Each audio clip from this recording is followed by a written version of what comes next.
Strategy number 1, business का belief system. पुराना जो बिजनेस का बिलीफ सिस्टम है, फ्यूचर में अगर आपको जाना है तो उस बिलीफ सिस्टम को आपको तोड़ना होगा, ब्रेक करना होगा। भाई लोगों, एक राज की बात बता दूं, ये वीडियो कभी भी मुझे हाइड करना पड़ सकता है, प्राइवेट करना पड़ सकता है, क्योंकि बिजनेस के बूस्टर का जो ये सॉल्यूशंस आज आपके सामने रखने जा रहा हूं, जो स्ट्रेटेजी आपके सामने रखने जा रहा हूं दोस्तों, ये पेड है, पेड कोर्सेस का है। मैं इसको फ्री में आपको प्रोवाइड करा रहा हूं, कुछ ही दे पाऊंगे, जितना दे सकता हूं उसका आप फायदा जरूर उठाइए। अगर आप बिजनेसमैन हैं या फिर एंटरप्रेन्योर माइंडसेट हैं, या फिर आपको फ्यूचर में कुछ बिजनेस करना है, या फिर आप कुछ नई लर्निंग्स लेना चाहते हैं बिजनेस के बारे में, तो दोस्तों ये वीडियो आपके लिए है। अदरवाइज ये वीडियो आपके किसी काम की नहीं। खासकर दोस्तों एक चीज बता दूं, ये कंटेंट जो आपको दे रहा हूं ये दोस्तों पेड है, फ्री में ये कंटेंट अवेलेबल नहीं है। इस वीडियो को पूरा जरूर देखिए, इंप्लीमेंट कर लीजिए, हो सके तो दूसरों के साथ में शेयर भी कर लीजिएगा, क्योंकि दोस्तों राज की बात ये है कि वीडियो को कभी भी मुझे हाइड करना पड़ सकता है, प्राइवेट करना पड़ सकता है। चलो तो आगे बढ़ते हैं, बिजनेस के बूस्टर के सॉल्यूशंस की तरफ बढ़ते हैं और स्ट्रेटजी नंबर 1, बिजनेस के बिलीफ सिस्टम के बारे में बात करते हैं। दोस्तों डॉक्टर विवेक बिंद्रा जी का बिजनेस का बूस्टर जो है ये दोस्तों सॉल्यूशंस ओरिएंटेड है। इसमें मैं सॉल्यूशंस के बारे में बात करूं। अगर आपको समझना है कि प्रॉब्लम्स आखिर क्या क्या आती है एक बिजनेस में, तो दोस्तों वो पिछले ही वीडियो में बात कर चुका हूं, जाकर उसका आई बटन में आपको लिंक मिल जाएगा, जाकर उसको आप देख लीजिए।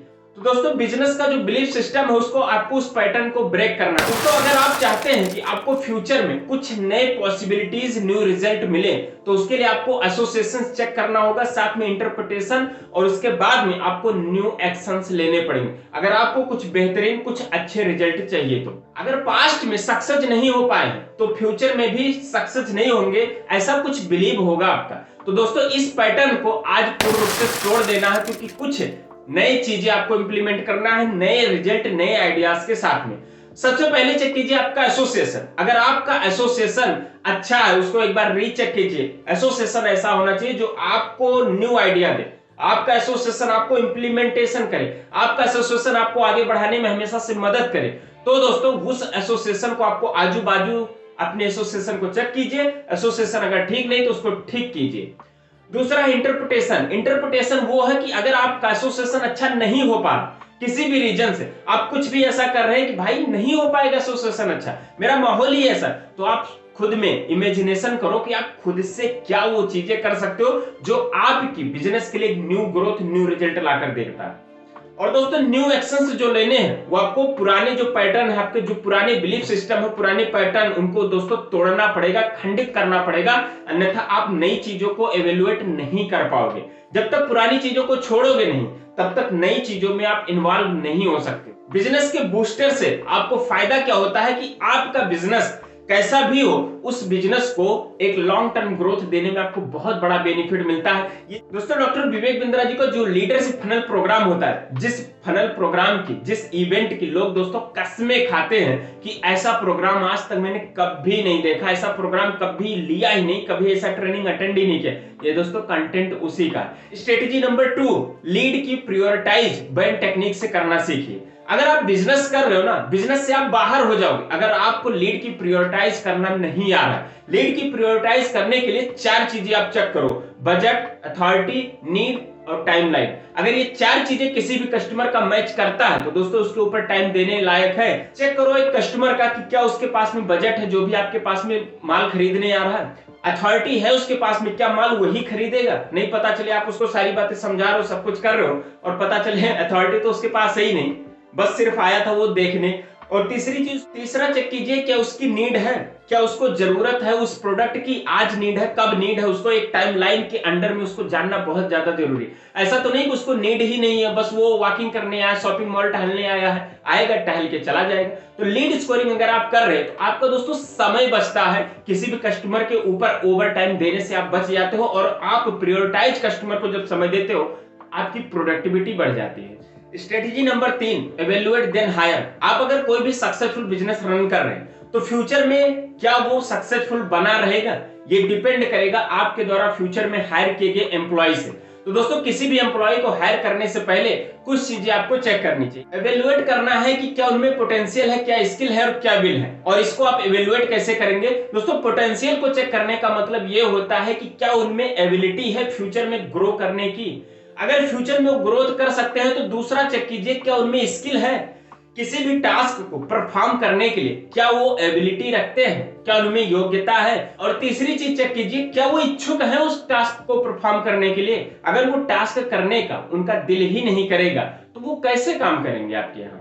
चौथी स्ट्रेटजी है कि जब भी आप किसी भी पर्सन को हायर कर लेते हो, हायर करने के बाद में जब उसको काम करना सिखाना होता है, तब लीडरशिप की क्वालिटी जब आप निभा रहे हो, तो चाहे आप मैनेजिंग कर रहे हो, कुछ भी कर रहे होते हो, जब आपको लीडरशिप की क्वालिटी निभानी हो तो दोस्तों एक फार्मूला है एमसीडी मॉडल ऑफ लीडरशिप। दोस्तों ये सिखाता है, एम मतलब दोस्तों मैनेजिंग, यानी कि जब भी कोई नया एम्प्लॉय आपके पास में आता है दोस्तों, उसको पहले हैंड कप कर लीजिए। मैनेजिंग मतलब उसको मैनेज करने के लिए उसको आपको पकड़ लेना, जैसे छोटा बच्चा है ना, उसकी उंगली पकड़ पकड़ के चलाया जाता है, ऐसे नए एम्प्लॉय को पकड़ लीजिए, पकड़ के उसको सारी चीजें सिखाएंगे, उसका कंट्रोल अपने पास रखिए। उसके बाद में उसको डायरेक्ट आप कीजिए और साथ में वन वे कम्युनिकेशन रखिए ताकि वो ज्यादा से ज्यादा चीजें सीख पाए। मैनेजिंग करने के बाद में दोस्तों जब वो धीरे धीरे सीख रहा होता है तब उसके बाद में उसको कोचिंग देना है, यानी कि कोच करना है। और कोच करने के लिए अब उसका जहां पर हाथ आपने कफ किया था यानी कि पकड़ लिया था, अब उसका हाथ हैंड होल्ड कर लेना है, सिर्फ उसको साथ साथ लेकर चलना है ताकि वो इन्वॉल्व हो सके, उसकी भी बातें आप सुन सको और क्या सपोर्ट आप उसको दे सकते हो, ये सारी की सारी क्लैरिटी आप उसको दे पाओ। और तीसरी चीज है डी मतलब डेलीगेटिंग, यानी कि जब वो बंदा काम सीख गया, जब वो धीरे धीरे परफॉर्म करना शुरू कर दिया, यानी कि इन्वॉल्व हो गया, तब आप डेलीगेट कर दो, यानी कि हैंड फ्री कर दो। अभी तक उसका हैंड कफ किया था, सिखाया, अभी हैंड होल्ड किया था, उसको साथ लेकर चला, अभी हैंड फ्री कर दो, बिल्कुल छूट दे दो वो हर चीज करने के लिए जिसके लिए वो कैपेबल है, जितनी उसकी एबिलिटी है। यानी कि अब उसको अकाउंटेबिलिटी की ट्रेनिंग दे दो, अब उसको रिस्पॉन्सिबिलिटी को हैंड ओवर कर दो, साथ में उसका फीडबैक भी ले लो और उसकी सुनो भी, क्या वो कुछ ऐसी चीजें हैं जो इंप्लीमेंट कर सकता है, उसकी थिंकिंग, उसका विजन क्या कहता है। स्ट्रेटेजी नंबर 5, जब आप किसी कस्टमर को अपनी सर्विस बहुत बेहतर तरीके से प्रोवाइड करा रहे हो तो कैसे प्रोवाइड करा रहे हो, इसका भी एक चेक पॉइंट होता है। जब आप चेक करोगे तब आपको समझ में आ रहा है कि सामने वाला जो कस्टमर है वो संतुष्ट हो रहा है या फिर नहीं संतुष्ट हो रहा है, क्या क्या चीजें ऐसी है, क्या वो फीडबैक में आपके डालेगा जिससे आप और ज्यादा इंप्रूवमेंट कर पाओगे। तो दोस्तों कुछ चीजें चेक करनी है, स्केल करना है 1 to 10 के स्केल रेटिंग पर, ताकि आपको पता चल सके। अगर वो 1 रेटिंग देता है मतलब बहुत ही खराब उसका एक्सपीरियंस रहा, अगर वो 10 की रेटिंग देता है मतलब एक्सीलेंट है, वो उस चीज से काफी संतुष्ट है, एकदम खुश है, जिसके लिए कोई शिकवा शिकायत नहीं। तो चेक कीजिए कि आपके प्रोडक्ट का एक्सपीरियंस किसी कस्टमर को कैसा लगता है, 1 to 10 के बीच में आप उसको रेटिंग करा लीजिए। दूसरा है सेल्स का एक्सपीरियंस, की आपके यहाँ आया, जब तक वो सेल्स कर रहा था, जब तक वो चीजें खरीद रहा था या आप उसको सामने बेच रहे थे, उस दौरान आपके और कस्टमर के बीच के एक्सपीरियंस कैसा था। तीसरा है सर्विस आपकी उसको कैसी लगी। और उसके बाद में चौथा है कम्युनिकेशन एक्सपीरियंस, यानी कि आपका बिहेवियर, आपका बर्ताव, आपके स्टाफ कैसे लगे उसको। अगर कुछ चीजें ऐसी आप धीरे धीरे दोस्तों चेक करते रहोगे तो एक कस्टमर के माइंड में आप अपना एक छाप छोड़ पाओगे। स्ट्रेटेजी नंबर 6 दोस्तों ध्यान रहे, मैं बता चुका हूं कि ये कंटेंट दोस्तों पेड कंटेंट है, ये मैं फ्री में आपको अवेलेबल करा तो रहा हूं, क्या पता कल को मेरे पास ऐसा कुछ प्रेशर आ जाए कि मुझे वीडियो को हाइड करना पड़ जाए। तो अभी जो सिखा रहा हूं उसको सीख कर अपने बिजनेस में एवेल्युएट कर लीजिए, अपने बिजनेस में इंप्लीमेंट कर लीजिए ताकि आपको एक बेहतर ग्रोथ मिल सके। तो छठवें पे बात करते हैं, छठवां है नीड बेस्ड सेलिंग। कई बार दोस्तों ऐसा होता है जब आप सेलिंग कर रहे हो तो प्रोडक्ट को बेचना एक ऐसी कला है, कई बार सामने वाले के नीड जनरेट करनी पड़ती है। नीड उसकी क्या है, अगर या तो उसको पता हो पहले से उसकी नीड क्या है, या तो फिर हम नीड उसकी जनरेट कर दें। ठीक ऐसे ही जैसे भगवान कृष्ण ने अर्जुन को गीता का पूरा सार सुनाने के लिए, गीता का पूरा पाठ पढ़ाने के लिए अर्जुन के माइंड में दोस्तों उन्होंने नीड क्रिएट किया था। और नीड क्रिएट किया था युद्ध क्षेत्र के बीचों बीच में ले जाकर, पहले उन्होंने दिखाया, पहले उनको भ्रमित किया, पहले उनको समझाया, दिखाया, सब कुछ देखने के बाद में जब वो बिल्कुल निराश हो गए तब उनको लगा कि अब मुझे गीता सुना देनी चाहिए। तब वो नीड जनरेट करने के बाद ही गीता को उन्होंने सुनाया। दोस्तों नीड बेस्ड सेलिंग ये आज की मार्केट का एक नया टूल है। जैसे कोरोना आया था, कोरोना के पहले भी मास्क बना हुआ था, लेकिन नीड जनरेट हुई लोगों की कि नहीं, अगर मास्क नहीं लगाएंगे तो वायरस जो है फैल जाएगा, इसलिए उन्होंने क्या हो मास्क पहनना शुरू कर दिया था। ठीक है, ऐसे ही शूज फॉर बेबी, छोटे छोटे जो बच्चे होते जैसे 1 साल 2 साल 6 महीने, है ना, तो इतने में क्या होता, 3 साल के पहले तो बच्चे चलना स्टार्ट नहीं कर देते बिल्कुल से, तो उनको पैर में जूतों की क्या जरूरत है। और जो 6 महीने से लेकर 1 साल तक के बेबीज हैं, जो बच्चे हैं, उनका दोस्तों क्या जरूरत है उनको शूज पहनाने, लेकिन उन्होंने नीड क्या जनरेट की कंपनी वालों ने या फिर जिसने भी इस प्रोडक्ट को बनाया, तो उन्होंने मार्केट में क्या नीड जनरेट की कि आपका बेबी इसमें और भी बेहतर लगेगा और भी अच्छा लगेगा, सुंदर दिखेगा, स्टाइलिश दिखेगा, क्यूट बेबी दिखेगा। और जब आप इंस्टाग्राम पे पिक्चर डाल रहे होंगे और आपके सोचिए आप सभी के पैरों में शूज रहेगी, आप पूरा सूट बूट में रहेंगे, आपके बच्चे के पैर में छोटा सा सॉक्स नहीं रहेगा, छोटा सा शूज नहीं रहेगा, तो दोस्तों सोशल मीडिया पर लोग क्या कहेंगे? एक डर उन्होंने पैदा कर दिया, एक फोमो क्रिएट कर दिया और फोमो को क्रिएट करने के बाद में ये नीड बेस्ड सेलिंग कर दी गई और दोस्तों वहां पर शूज को बेच दिया।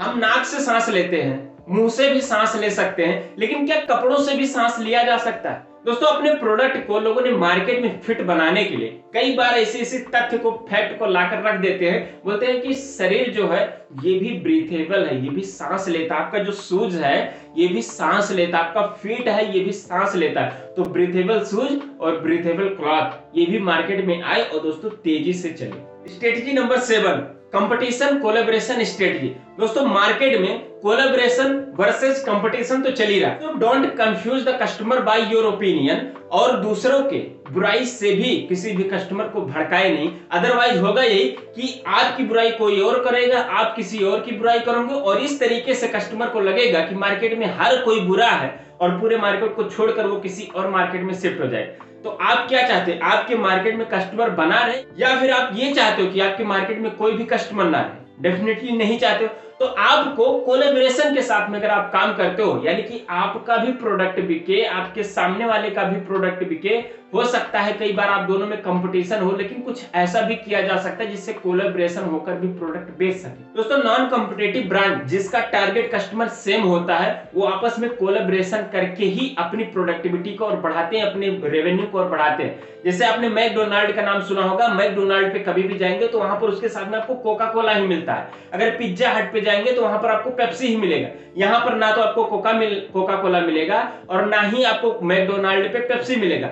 ये दोनों क्या है? कोलैबोरेट है, एक दूसरे के साथ में वही बेचेंगे। अगर ये अलग अलग बेचते, मैकडोनाल्ड अपना बेचता, कोका कोला अपना बेचता, हो सकता है इसकी सेलिंग उतनी ही होती जितना ये खुद कैप्चर कर पाता है, लेकिन कस्टमर दोनों का सेम है तो मैकडोनाल्ड के साथ में कोका कोला या फिर कोका कोला के साथ में मैकडोनाल्ड, दोनों की सेलिंग बढ़ जाती है। ठीक ऐसे ही अमेजॉन के साथ में आईफोन बिक जाता है, उसके बाद में स्पॉटिफाई के साथ में उबर चला जाता है। ऐसे ही आप ढूंढिए अपने मार्केट में कि आपकी जो दुकान है, आपकी जो शॉप है, आपका जो बिजनेस है, उससे रिलेटेड प्रोडक्ट और कौन रखता है, लेकिन दोनों का कस्टमर एक ही है। Strategy number 8, marketing funnel. दोस्तों मार्केटिंग फनल में आज 5A के बारे में सिर्फ बात करूंगा। फर्स्ट है अवेयर, यानी कि आपके ब्रांड के बारे में कितना लोग जानते हैं, क्या जितना लोग जानते हैं। सेकंड, यानी कि अपील भी उतना लोग करते हैं, उतना लोग मानते भी हैं। तीसरा है आस्क, अगर उतना लोग मानते हैं तो क्या उतना लोग मांगते भी हैं, कि सिर्फ जानते हैं और मांगते हैं? मांगते हैं कि नहीं मांगते हैं? अगर आपका प्रोडक्ट आपके ब्रांड को मांगते हैं तो फिर चौथा चेक कीजिए, क्या वो एक्ट करते हैं, यानी कि माल खरीदते हैं। अगर वो जानते थे, मानते भी थे, उसके बाद में मांगते भी थे, उसके बाद में खरीद भी लिए, अब आपको पांचवी चेक करनी है, क्या वो आपके ब्रांड के एडवोकेट हैं, यानी कि क्या वो आपके ब्रांड के बारे में दूसरों को भी बताते हैं। यानी कि आपके बारे में जान लिए, आपको मान लिए, आपका प्रोडक्ट मांग भी लिए, खरीद भी लिए, लेकिन अब क्या वो दूसरों को बताते भी हैं। अगर ये पांचों चीजें क्लियर हैं, सही हैं, तो अगर ये 5A फॉलो हो रहे हैं आपके बिजनेस में, ऐसे कस्टमर को दोस्तों बचा के रखना चाहिए जो आपके 5A को फॉलो करते हैं। ये तो थे 8 स्ट्रेटजी, और अगर आपको सीखनी है पूरी की पूरी यानी कि 24 स्ट्रेटजी, तो उसके लिए दोस्तों डिस्क्रिप्शन में एक लिंक मिलेगा, 299 का चार्ज देना पड़ेगा। जी हाँ, 299 का चार्ज सिर्फ इसलिए ताकि आपकी सीरियसनेस को चेक किया जा सके, जबकि ये प्रोग्राम पूर्ण रूप से फ्री है। और साथ में आपको 2 बोनस मिलेगा, डॉक्टर विवेक बिंद्रा जी का एक टाइम मैनेजमेंट का बुक और दूसरा लीडरशिप का बुक आपको जो फ्री में मिलेगा, फ्री ऑफ कॉस्ट में। और साथ में अगर आपको सीखना है कि 24 के 24 स्ट्रेटजी क्या है, तो दोस्तों उसके लिए आपको 2 से 2.5 घंटे का टाइम निकालना पड़ेगा। नीचे लिंक आपको डिस्क्रिप्शन में मिल जाएगा, डिस्क्रिप्शन में जाइए, आप वहां पर फॉर्म भरिए, 299 का चार्ज भरिए और प्रोग्राम को पूरा अटेंड कीजिए। और दोस्तों ये वादा करता हूं आपसे कि अगर आपने इस प्रोग्राम को पूरा अटेंड किया, 24 के 24 स्ट्रेटजी आपने जान के आपने अपने बिजनेस में एवेल्युएट किया, उसको इंप्लीमेंट किया, तो डेफिनेटली दोस्तों आज जहां पर है उससे आगे निकल के आप जरूर जाएंगे। और प्रोग्राम का चार्ज सिर्फ 299। लाइव वेबिनार आप अटेंड कर लेंगे दोस्तों, आपको इसकी वैल्यू समझ में आएगी, तब आपको पता चलेगा कि ये 299 का नहीं, ये 30,000 40,000 का प्रोग्राम होना चाहिए था। इतना दोस्तों वैल्यू क्रिएट करके डॉक्टर विवेक बिंद्रा जी इस बार लाइव प्रोग्राम कर रहे हैं 2 घंटे के लिए, वो भी सिर्फ और सिर्फ बिजनेसमैन के लिए, ताकि वो कम समय में ज्यादा से ज्यादा बिजनेस को एवेल्युएट कर सके। अब दोस्तों बिजनेस के बूस्टर से रिलेटेड आपकी अगर कोई भी इंक्वायरी है या फिर आप कुछ कमेंट भी करते हैं तो भी आप अपनी इंस्टा आईडी जरूर मेंशन कर दीजिए। क्यों? क्योंकि आपके सवालों का जवाब मैं कमेंट बॉक्स में दे नहीं पाता, इसका जवाब आपको दे दूंगा कहां? इंस्टाग्राम पे। इंस्टाग्राम पे आप मुझे फॉलो कर लीजिए और साथ में अपनी इंस्टा आईडी जरूर मेंशन कर दीजिए। तो दोस्तों मेरे साथ यहाँ तक वीडियो में बने रहने के लिए आपका बहुत बहुत धन्यवाद। वीडियो को लाइक करके उन लोगों के साथ में शेयर कर दीजिए जो दोस्तों पैसा नहीं देना चाहते और फ्री में कुछ ऐसे कंटेंट का यूज करके अपनी लाइफ में, अपनी बिजनेस में एक लंबी ग्रोथ लाना चाहते हैं। तो दोस्तों मिलेंगे आने वाले एक और नेक्स्ट वीडियो में, तब तक के लिए नमस्कार, जय हिंद।